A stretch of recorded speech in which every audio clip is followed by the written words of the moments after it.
Selection selection एक ऐसी चीज है जिसकी हमें इमेज एडिटिंग में काफी जरूरत पड़ती है। किसी भी इमेज के सिलेक्टेड पार्ट को कोई भी इफेक्ट देना हो, करेक्शन करना हो, तो उसके लिए सिलेक्शन की खास जरूरत होती है। इसके अलावा किसी भी पार्ट को उस इमेज में से एक्सट्रैक्ट करना हो, उसके बैकग्राउंड को हटाना हो, तो ऐसी बहुत सारी चीजों के लिए सिलेक्शन की जरूरत पड़ती है। सिलेक्शन के फोटोसेंस के अंदर बहुत सारे टूल्स दिए हुए हैं। सबसे पहले लेसन में हम उसके बेसिक्स टूल्स देखेंगे। यहाँ पे लेफ्ट हैंड साइड में सारे टूल्स दिए हुए हैं। उसमें सिलेक्शन का सबसे बेसिक टूल है रेक्टेंगल मार्क्यू, जिसे हम स्क्वायर सिलेक्शन टूल भी कहते हैं। जैसे ही हमने ये टूल सिलेक्ट किया, हमारा आइकॉन चेंज हो जाता है। यहाँ पे हम ये एक एरिया सिलेक्ट करते हैं, तो आप देखिए चारों तरफ उसकी एक एनिमेटेड लाइन हो जाती है। अब इसी सिलेक्शन को अगर हम एक्सपांड करना चाहते हैं, तो यहाँ पे हमारे पास इस रिबन के अंदर सिलेक्शन के एक्स्ट्रा टूल्स दिए हुए हैं। इसी सिलेक्शन को अगर हमें एक्सपांड करना है, तो यहाँ पे ऐड टू सिलेक्शन में हम जाते हैं। यहाँ से लेके हम बाकी का सिलेक्शन इसमें ऐड करना चाहते हैं, तो यहाँ पे हमने ऐड कर दिया। तो ये देखिए, ये सिलेक्शन ऐड हो गया है। उसी तरह से और आगे का सिलेक्शन अगर हम लेना चाहते हैं, तो हम यहाँ से लेते हैं, और ऊपर की साइड का भी लेना चाहते हैं तो हम ले सकते हैं। इसके बाद इसी में से अगर हमें कोई पार्ट डिलीट करना हो, तो यहाँ पे सब्सट्रैक्ट फ्रॉम सिलेक्शन दिया हुआ है। हम सब्सट्रैक्ट फ्रॉम सिलेक्शन पे क्लिक करते हैं।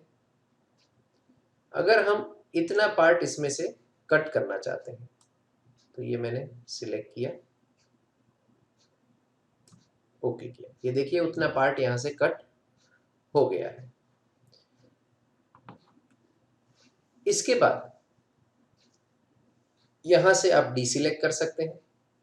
इनवर्स सिलेक्शन है और लोड सिलेक्शन।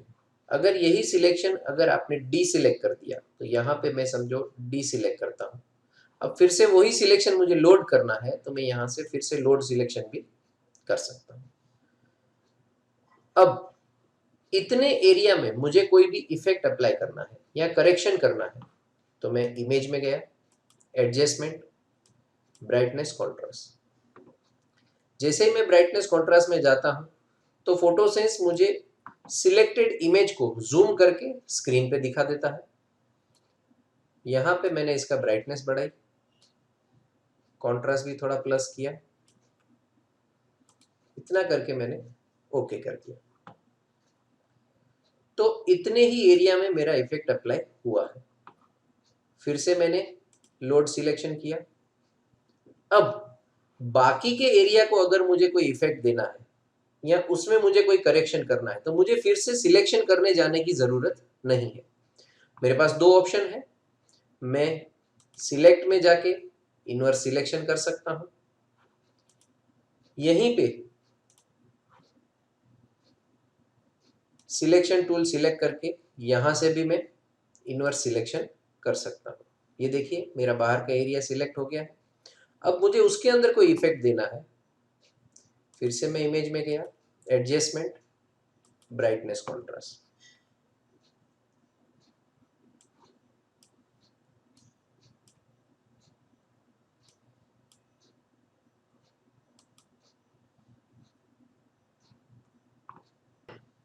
ये देखिए मेरे बाहर के एरिया को ही ब्राइटनेस कॉन्ट्रास्ट का इफेक्ट लगा है।